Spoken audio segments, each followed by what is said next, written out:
Welcome to Where Parents Talk. My name is Lianne Castelino. Our guest today is a philosopher coach. Pamela Hobart has written widely on ethics, culture, parenting, and personal growth for leading publications. She's also worked in education advocacy and blends academic insight with real-world experience. Pamela is also a mother of four, and she joins us today from Austin, Texas. Thank you so much for taking the time. Hi, Lianne. Glad to be here. You do lots of different things, but one of the ways that we describe you here is that you're a philosopher coach. What does that actually mean in practice? Sure. So I have half a PhD in philosophy. Academia didn't turn out to be for me, but I was studying philosophy, ethics, the philosophy of education, and ed policy before taking some time off to have my kids. And I noticed that there was a real hole in the market for speaking to someone who was not medicalized, like a therapist necessarily would be, or a psychiatrist, but many life coaches were kind of in the direction of yoga teachers on the beach, and sort of the wellness industry has a sway in that direction. So I just put up a shingle to talk to people who self-identified more as kind of nerds, who perceive themselves as having kind of smart people problems that were not medical in nature, but just kind of wanted to pick through them with someone. And this was also before the LLMs were big. So now some people are using chatbots for some of that type of conversation, but there's still something to be said for the human touch. Mhm. So, how has that work then parlayed in what you do currently in education? I would say, a lot of people that I encounter in my life, they have baggage from their prior education. And you can end up with educational baggage in a lot of different ways. You know, you can sort of be an overachiever who perceives yourself to have been put on this very straight and narrow achievement track that you could not deviate from for many, many years. Then you get a job and there's kind of no script anymore. That can be tough. There's also sort of many flavors of underachievement track where you come really smart out of the gate and they put you in a gifted and talented program or something, and then it turns out to be busy work and you never develop actual study skills and you're kind of no longer the smartest person in the room after a while. And what's next? So I began to see a lot of my clients' issues as maybe having upstream causes related to their education and their self-concept that they've developed along the line. So basically now I'm working with a school and children who are sort of, they have not developed this baggage yet. You know, they're fresh and new and they have a chance to develop a self-concept and academic skills that hopefully set them up for a easier way in life. Mhm. So, essentially, we're talking about gifted and talented children on some level. Take us through what the criteria is for the children that you deal with, and how do you work with them? Mhm. Yeah, so gifted and talented as a label is kind of not tidily specified. In many school districts where they're identifying students for gifted and talented programs, they tend to have an expansive definition of it, which may involve aspects like creativity, leadership, as well as performance on more IQ type tests. That sounds like it would provide a more holistic view of children entering these programs, but sometimes it means that they're not neatly targeted at what those students need. You know, if you have not selected students for math aptitude, then you cannot give them all in the GT program faster math. So it does lead to sort of a grab bag approach of what goes into that type of program. Here at GT school, where my daughters attend, it's basically a top 10th percentile on a standard kind of IQ screening test. So it is not all child prodigies, but towards the top end of academic ability specifically. We are going to talk a little bit more about GT school and sort of how that works and why that model is unique. But I want to talk about your work, which focuses on turning overthinking into wisdom and action. Can you give us an example of how that looks for somebody that's navigating a complex problem, for example? Sure. So when I was working with adults, a lot of their indecision about what they should do in life tended to focus around their careers. A lot of people, I think, have had the experience of getting a job. They're really excited at first, then sort of, a little while goes by, they see all the problems. And when you're in a job, or maybe this has happened even 2 or 3 times, you're 30 or 35 years old, you've had a few jobs, and you're beginning to realize that no job is perfect. But it's very, very hard to tell which jobs are sort of actually worse than is reasonable to expect and which ones are actually quite good. It's a costly process to navigate. You give up the previous job in order to try the next one. And so people would spend a lot of time just sort of flip-flopping about this, half-heartedly looking for a job while also kind of not doing their current job. And so I tried to help them take a deliberate approach, whether they were deciding to stay or not, and to kind of time limit that. So you might say, well, I'm going to give this job I'm in, 6 more months, but I'm only going to focus on it. I'm going to do my level best and see how that changes the situation. What impact can I have from the inside? Or you might say, I'm going to look for a new job for 6 months and I'm going to put my full energy on that rather than just do this kind of waffly thing for a long time that's neat. One foot at the door. It really leaves people in a poor emotional state that makes the worst of both choices. Mm-hmm. So in terms of taking that example and then getting it down to the level of kids, you say you deal with them when they don't have the baggage. So what would an example involving young children look like? Sure. So the way that our school works is that in addition to doing core academics on apps in the morning time, the students do many life skills based workshops in the afternoon, and they're largely on 6-week sessions. So the projects switch over. So my 7 and 9-year-old daughters sort of have more experience in chunking long-range projects into goals, or sort of seeing how much progress you could really make on something in 6 weeks if you focused on it. Like, no one ever taught me these things. I mean, I think a lot of adults live now in the world of productivity and self-help tips, but this was not in the water or in the air even 20 years ago. It was not a thing. And so we'd like to find a way to make these types of skills natural from early in life, which is like, what am I even doing? Why am I doing it? What is my method for doing it? If I make a little progress each day, what can I expect to happen in a relatively short amount of time? It would be much better to have those skills early in life than to be floundering around when you're 35 or 40, wondering how to plan something or how to have a goal. Absolutely. And, as you kind of allude to with AI and all the tools that we have, for many people, they're helpful, but if you don't know how to use them properly, they can actually work against you in terms of what you're just describing there. Let's go back a little bit and have you sort of give us your assessment of the current landscape in the education system, just in general, in terms of how it approaches gifted or talented students. Mm-hmm. So I would say in general, not just for gifted and talented students, but for basically all students, the conventional education system is characterized by just enormous inefficiency. Like, you are pouring in hundreds of hours, teacher hours, staff hours, student hours each year. And if you look at student progress on sort of hard skills, particularly as measured by the NWA MAP test, which is an adaptive computer-based standardized test that's given at many schools across the country. Especially high school students, they learn almost nothing each year in an average school. They pick up like a few points on a 300-point scale. So that problem is all the worse for gifted and talented or high ability students, because they tend to do well on tests, whatever tests they're given, whether or not any value has been added by the school. So you say, oh, they're doing fine, you're in the top few percentiles of the test, but that student may not have learned really anything in the past semester or year, and for a while at least they will keep getting very high scores on the test. So to find out how well gifted and talented students are doing, you really have to give them tests with no ceiling so that you would expect to see growth each time.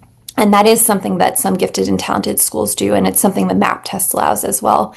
But Another way to tell that gifted and talented students are being underserved is if you look at what happens over the summer with school students, is that most students will lose progress over the summer, and then when they return to school within a few months, they sort of get it back.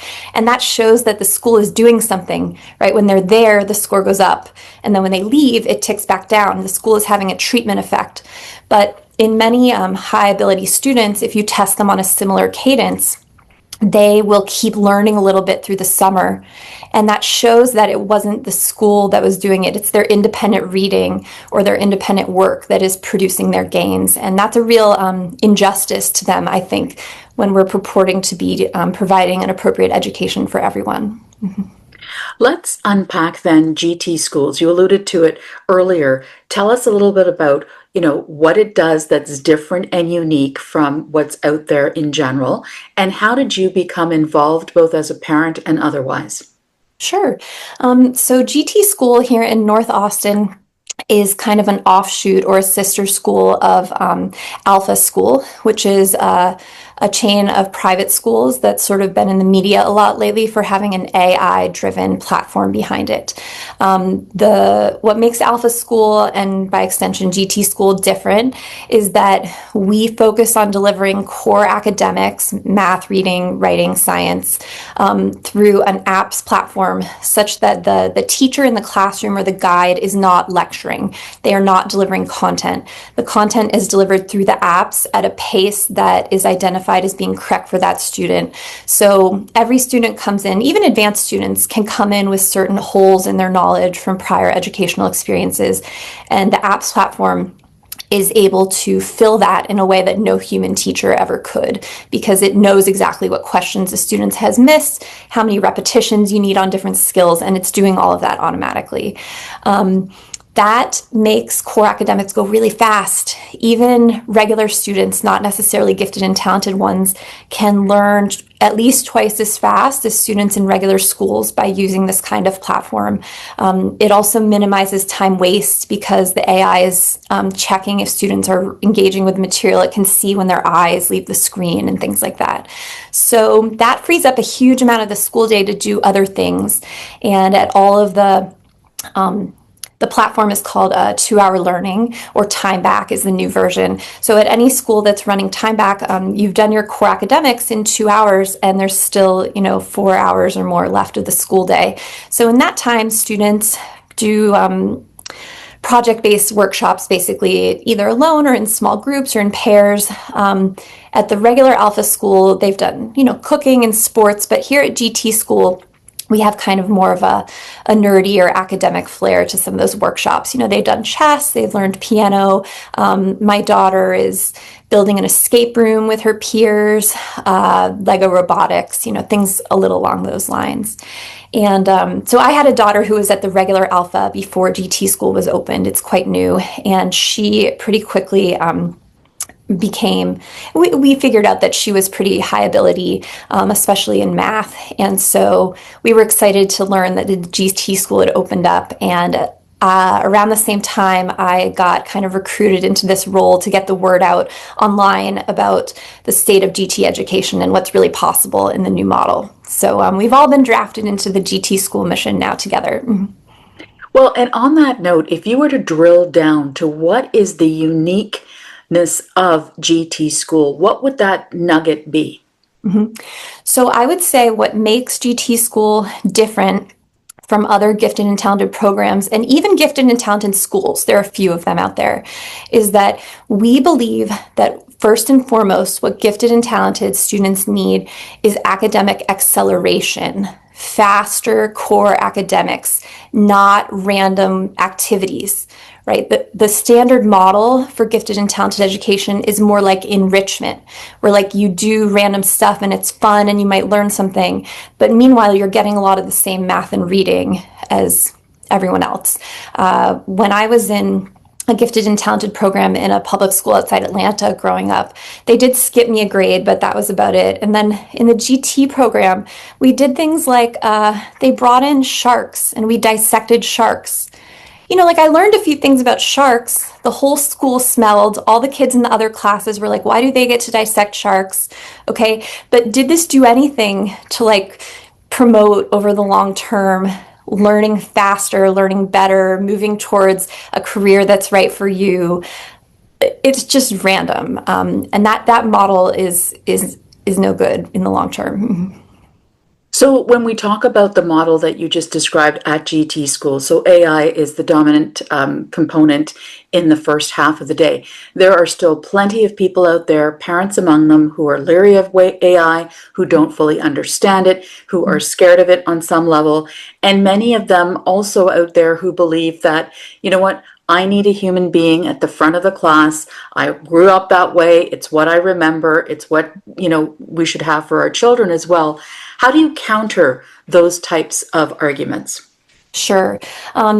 So, in the first place, I mean, here at Alpha and GT School, we agree that if you give a student a chatbot, like a chat GPT, chatbots are cheat bots. They will just use them to produce their work. That is not like maybe one kid in 10 or a few in 100 will sit with the chatbot and like use it to Socratic tutor themselves or something. That is possible. It is by no means guaranteed. And that's why we don't do it. The way that AI works in the apps platform here at Alpha and GT is that it's basically powering the content delivery. So there is no indication from the student side that it's even AI at all. They're just interacting with a platform that's offering them daily lessons and, telling them if the questions are right and wrong and showing progress per day and per week. It's a hard misconception to dispel because AI has basically come to mean ChatGPT in people's minds. And of course, with things like the hallucinations and people sort of going crazy using their chatbot and developing relationships with it, that's what looms very large in people's minds now. And part of what we're proud about at our family of schools is that the guides in the classroom, even though they don't deliver lectures, they are incredible human beings who have been very carefully selected to be positive influence on children's lives. They're much better paid than regular teachers. Every guide at Alpha earns 6 figures or more. And it's actually pretty hard to get even smart students to do their apps all the time. Like if you just download IXL or something and you give it to your kid, even a bright kid is not going to put in all that time just sort of their own accord each day. It takes a lot of attention and sort of group dynamics and individualized rewards or incentives to make that happen. So we had some pieces go out that were like the school with no teachers. It was fun, to grab attention, but it's not really the truth at the end of the day. So when we talk about gifted and talented students, they tend to see the world differently. What would you say is a common misconception, maybe more than one, that parents have about these specific learners? I actually sort of think that a little too much attention is placed on their differences, and that it's a little bit, the meat and potatoes of dealing with a high ability student is give them more and harder work that means something, that can allow them to have meaningful progress. Like, don't let them develop habits of coasting or just getting more busy work. That's not to say there are no differences in high ability children that are more emotional or moral traits. But if you focus on those while you're basically just giving them dessert, dissecting sharks and so on, you're sort of making the problem worse, not better. I think some of the problems and the emotional sensitivities we see in gifted students are a result of having to spend so much time in school that's not appropriate for them. And that if they didn't spend so much time in those environments or around students who maybe even make fun of them for being nerdy rather than celebrating the progress and the strengths, that some of those perceived differences and problems would soften. Mm-hmm. So along those lines then, Pamela, do you have an example of a student whose challenges weren't, let's call them fixable in a traditional setting, who upon, entering and being at GT school or Alpha school, they were able to thrive in that environment? Why was that? Mm-hmm. to think of sort of a type of student, I mean, some parents may realize that their student is high ability, but they're sort of unwilling or unable to consider placing them in a different school environment. And they think like, oh, I'm just going to take them to tutoring at night, or something to supplement what they're receiving in the school day. But people, children included, respond very differently to hours of boredom during the day. Some students never notice or mind. Like if you're very extroverted and you enjoy just kind of being around other people, then being at school, even if it's kind of too easy, might actually be pleasant and fine. But not everyone's like that. Some people are quite introverted. And maybe even find it exhausting to be around people. And if you have an introverted student who also has not learned something from their school that's too easy for them in literally a year or two, that's pretty much torture for someone like that. And so that's a student where if you could get them into an environment where they were spending even half the day doing something that was appropriate for them, then, all of a sudden you take someone who might present as a school refuser or acting out all these things and turn them into just kind of a regular student who can do their work and sort of go along for the ride. I mean, that's why they skipped me a grade when I was a child. I was in first grade refusing to color the sheets because I thought it was stupid. And for whatever reason, they were able to identify that as boredom and not just disobedience. But it does happen. Mm-hmm. So along those lines there, we're talking about GT schools blending AI with mastery-based learning, which may be a new term for a lot of parents listening to or watching this interview. How does that help children, on the right level of challenge versus having them overwhelmed? Mm-hmm. So mastery-based learning is the idea that before you proceed to the next level of skills, it's important that you fully master the prior level, not just get like a 70 or a C or even a B. If you keep passing students along at math or reading tasks when they have only a 70 or an 80%, they will soon kind of accumulate debt at those skills. And this is part of why high school students don't make progress, because you can sort of get by for a while, but then all of a sudden, the math goes up to geometry or the reading gets really hard and sort of historical, and you no longer can sort of get by. And then just a few years go by and that's it. You never really learn something again. Here at Alpha and GT, we insist on mastery learning because it's basically a way to go slow, to go fast, right? Like you may have to go back and fill some holes, but that's quite easy to do with an AI powered system, right? There's no human who's having to do this individually for each student.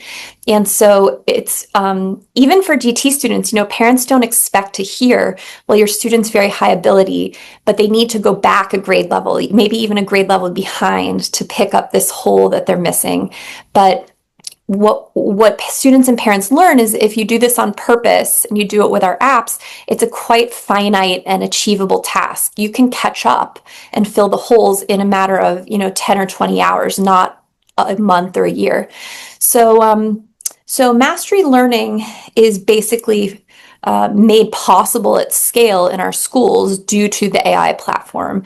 And it's not something that other schools or even most apps that you could download in an app store and use for their student, most of them allow the sort of 70 or 80% to move on. So you've got the AI-led portion in the morning, 2 hours, that accelerates learning using the apps. Then you talked about the life skills portion in the afternoon, and you mentioned chess and some of the others. How are the themes of that second half chosen? Mm-hmm.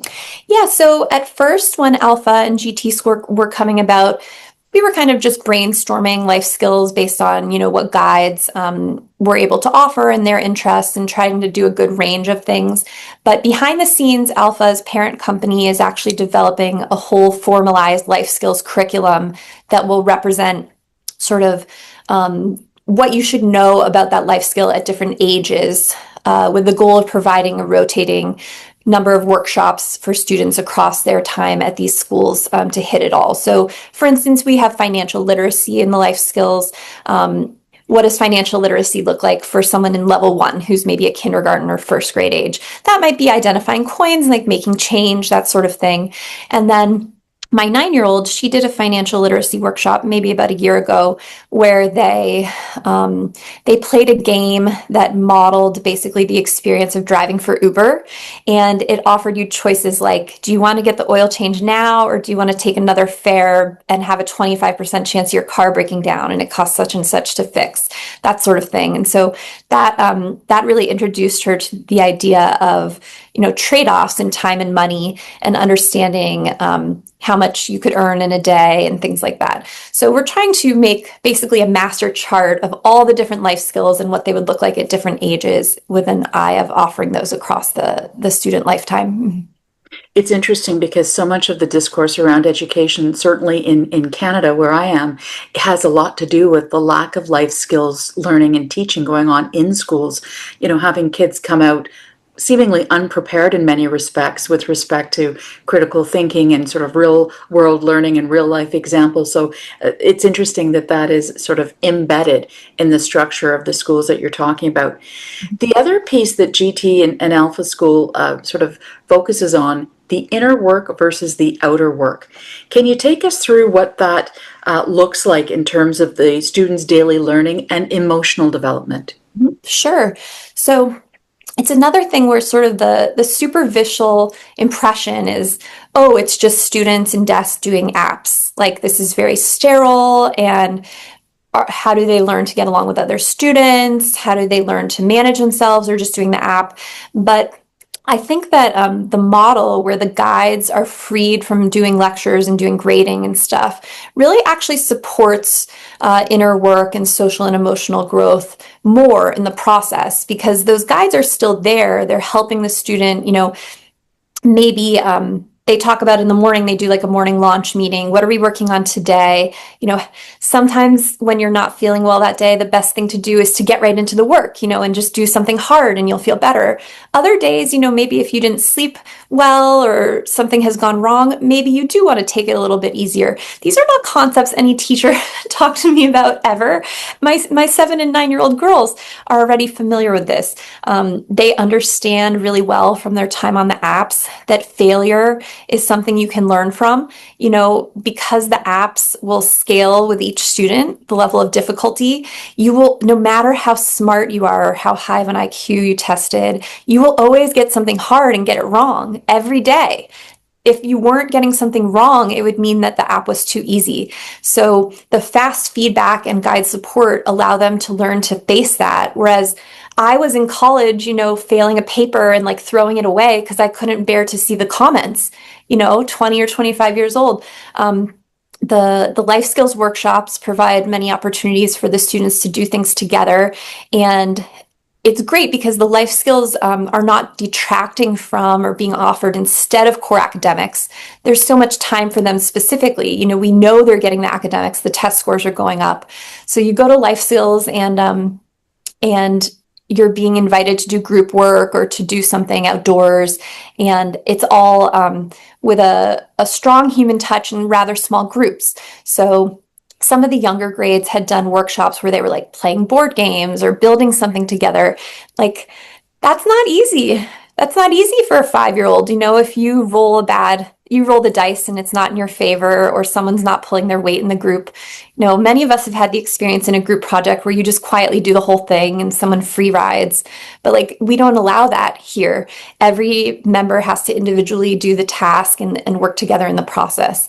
So I just kind of chuckle when I see those complaints, your kids are being raised by robots, chained to the desk. It's our job to communicate that that's just not true. And one way to communicate that, I imagine, is by seeing, changes in the student in terms of how they learn. Can you take us through generally what parents with kids in this program, what would they notice about their child? Mm-hmm. I think a lot depends on whether your student has come from a different school environment first. My daughters both entered in first grade, so they had just been to kind of forest kindergarten and didn't have big expectations for what the next level of school would be like. And sometimes I have to explain to them how much worse other schools would be. I'm like, you don't know how good you have it. You didn't have to read under the desk to stave off boredom and then get yelled at, and punished for reading. Students who come from other schools and parents may have sort of habits and expectations already in place that need some changing. So a lot of times at other schools, if a student is not making progress, they essentially just tell you, let's wait and see. And we don't do that at Alpha. With the apps platform, each day and each week at a very granular level, like, is this student learning anything? And we don't allow semesters and years to go by with lack of progress. That's not acceptable here. Excuse me. So it may seem a little bit obsessive in the moment, but what it contributes to overall is getting to be much more relaxed about education in general. If you're not wasting semesters or years and your student is learning life skills, you do not have to be at home doing tutoring and like micromanaging all the added academics you're trying to do on your own. The school takes responsibility for the student's learning, which is sort of, in our view, the way that it should be. Mm-hmm. As you know, as you're talking, I'm just thinking, Pamela, is this kind of a format that should one day be considered for all students? It's a great question. Certainly we have curiosities in that direction for our platform. There is a homeschooling version of the apps available, but the big problem is that if you do not have someone doing the role of the guide, holding the student's hand, encouraging them, offering incentives, emotionally developing them to understand how to do work, most of the value is just not in the apps. It's in kind of the overall motivational environment. And so that is much harder to provide at scale. It would require many, many changes to move away from narrow grade levels in the conventional education system, much is tied to them, funding and laws and so on. Here we have sort of broader grade levels with 2 or 3 years together. And the students can't move up grade levels till they finish specific objectives. So we do not just move most people up at the end of a calendar year or anything like that.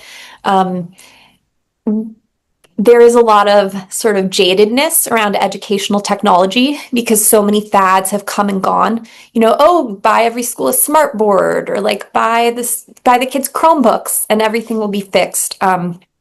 It's right to criticize those things. They were not magic, but I do believe that the apps platform is different in kind, not just the next best thing, but it requires a lot of human touch to make it work overall.